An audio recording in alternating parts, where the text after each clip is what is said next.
নন্দলালের মন্দ কপাল। নন্দলালের ভারী রাগ। অঙ্কের পরীক্ষায় মাস্টার তাহাকে গোল্লা দিয়াছেন। সে যে খুব ভালো লিখিয়াছিল তাহা নয়, কিন্তু তা বলিয়া একেবারে গোল্লা দেওয়া কি উচিত ছিল? হাজার হোক সে একখানা পুরা খাতা লিখিয়াছিল তো, তার পরিশ্রমের কি কোনো মূল্য নাই? ওই যে ত্রৈরাশিকের অঙ্কটা, সেটা তো তার প্রায় ঠিকই হইয়াছিল, কেবল একটুখানি হিসেবের ভুল হওয়াতে উত্তরটা ঠিক মেলে নাই। আর ওই যে একটা ডেসিমাল অঙ্ক ছিল, সেটাতে গুণ করিতে গিয়া সে ভাগ করিয়া বসিয়াছিল, তাই বলিয়া কি একটা নম্বরও দিতে নাই? আরও অন্যায় এই যে এই কথাটা মাস্টার মহাশয় ক্লাসের ছেলেদের কাছে ফাঁস করিয়া ফেলিয়াছেন। কেন? আর একবার হরিদাস যখন গোল্লা পাইয়াছিল তখন তো সে কথাটা রাষ্ট্র হয় নাই। সে যে ইতিহাসে 100-র মধ্যে 25 পাইয়াছে, সেটা বুঝি কিছু নয়? খালি অঙ্ক ভালো পারে নাই বলিয়াই তাহাকে লজ্জিত হইতে হইবে? সব বিষয়ে যে সকলকে ভালো পারিতে হইবে, তাহারই বা অর্থ কি? স্বয়ং নেপোলিয়ান যে ছেলেবেলায় ব্যাকরণে একেবারে আনাড়ি ছিলেন, সেবেলা কি? তাহার এই যুক্তিতে ছেলেরা দমিল না, এবং মাস্টারদের কাছে এই তর্কটা তোলাতে তাহারাও যে যুক্তিটাকে খুব চমৎকার ভাবিলেন, এমন তো বোধ হইল না। তখন নন্দলাল বলিল, তাহার কপালই মন্দ, সে নাকি বরাবর তাহা দেখিয়া আসিতেছে। সেই তো যেবার ছুটির আগে তাহাদের পাড়ায় হাম দেখা দিয়াছিল, তখন বাড়ি শুদ্ধ সকলেই হামে ভুগিয়া দিব্যি মজা করিয়া স্কুল কামাই করিল। কেবল বেচারা নন্দলালকেই নিয়ম মতো প্রতিদিন স্কুলে হাজিরা দিতে হইয়াছিল। তারপর যেমন ছুটি আরম্ভ হইল, অমনি তাহাকে জ্বরে আর হামে ধরিল। ছুটির অর্ধেকটাই মাটি। সেই যেবার সে মামার বাড়ি গিয়াছিল, সেবার তাহার মামাতো ভাইয়েরা কেহ বাড়ি ছিল না। ছিলেন কোথাকার এক বদমেজাজি মেশো। তিনি উঠিতে বসিতে কেবল ধমক আর শাসন ছাড়া আর কিছু জানিতেন না। তাহার উপর সেবার এমন বৃষ্টি হইয়াছিল, একদিনও ভালো করিয়া খেলা জমিল না, কোথাও বেড়ানো গেল না। সেই জন্য পরের বছর যখন আর সকলে মামার বাড়ি গেল, তখন সে কিছুতেই যাইতে চাহিল না। পরে শুনিল সেবার নাকি সেখানে চমৎকার মেলা বসিয়াছিল। কোন রাজার দলের সঙ্গে 25টি হাতি আসিয়াছিল, আর বাজি যা পোড়ানো হইয়াছিল সে একেবারে আশ্চর্য রকম। নন্দলালের ছোট ভাই যখন বারবার উৎসাহ করিয়া তাহার কাছে এই সকলের বর্ণনা করিতে লাগিল, তখন নন্দ তাহাকে এক চড় মারিয়া বলিল, যা যা, মেলা বক বক করিস নে।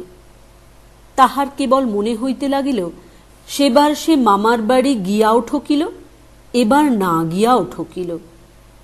তাহার মতো কপাল মন্দ আর কেহ নাই। স্কুলেও ঠিক তাই, সে অঙ্ক পারে না, অথচ অঙ্কের জন্য 2-1টা প্রাইজ আছে। এদিকে ভূগোল ইতিহাস তাহার কণ্ঠস্থ, কিন্তু ওই দুটার একটাতেও প্রাইজ নাই। অবশ্য সংস্কৃতেও সে নেহাত কাঁচা নয়, ধাতু প্রত্যয় বিভক্তি সব চটপট মুখস্থ করিয়া ফেলে। চেষ্টা করিলে কি পড়ার বই আর অর্থ পুস্তকটাকে সড়গড় করিতে পারে না?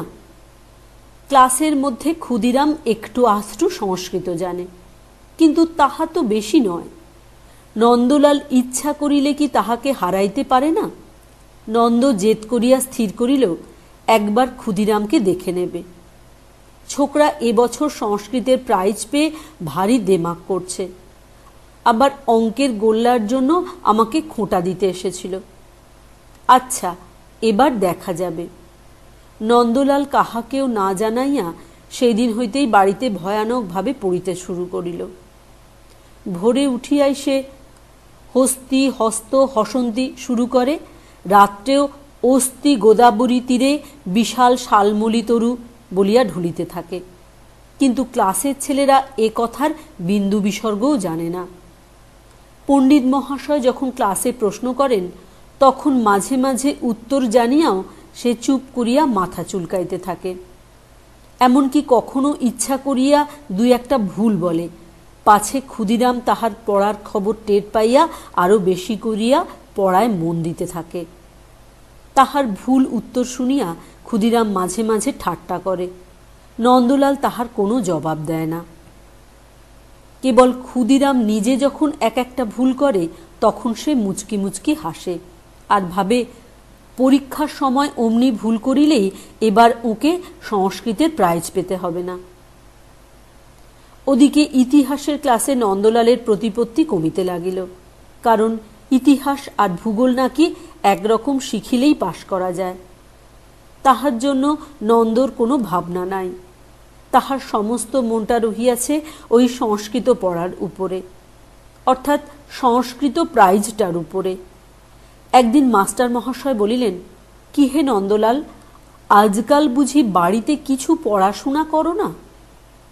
সব বিষয়ে যে তোমার এমন দুর্দশা হচ্ছে তার অর্থ কি?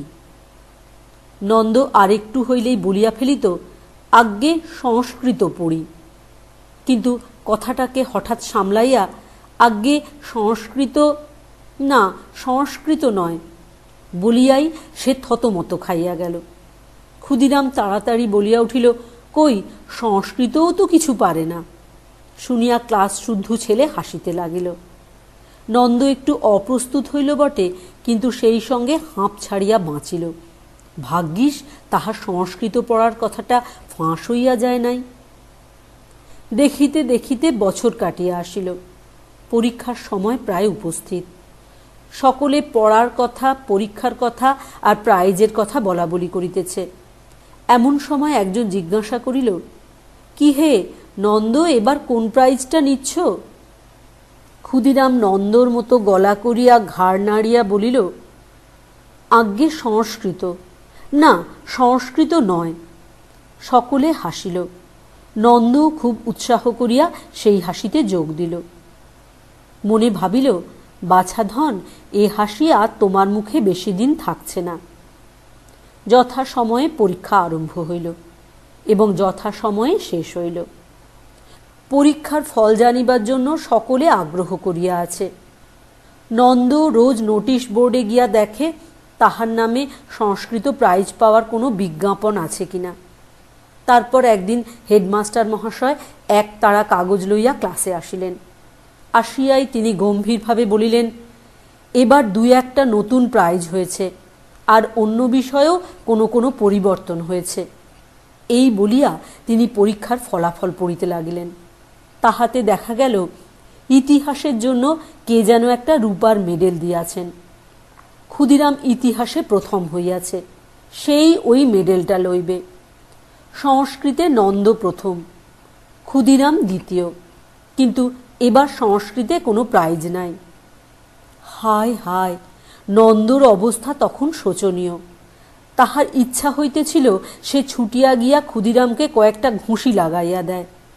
কে জানিত এবার ইতিহাসের জন্য প্রাইজ থাকিবে আর সংস্কৃতের জন্য থাকিবে না। ইতিহাসের মেডেলটা তো সে অনায়াসেই পাইতে পারিত, কিন্তু তাহার মনের কষ্ট কেহ বুঝিল না। সবাই বলিল, বেড়ালের ভাগ্যে শিকে ছিঁড়েছে, কেমন করে ফাঁকি দিয়ে নম্বর পেয়েছে।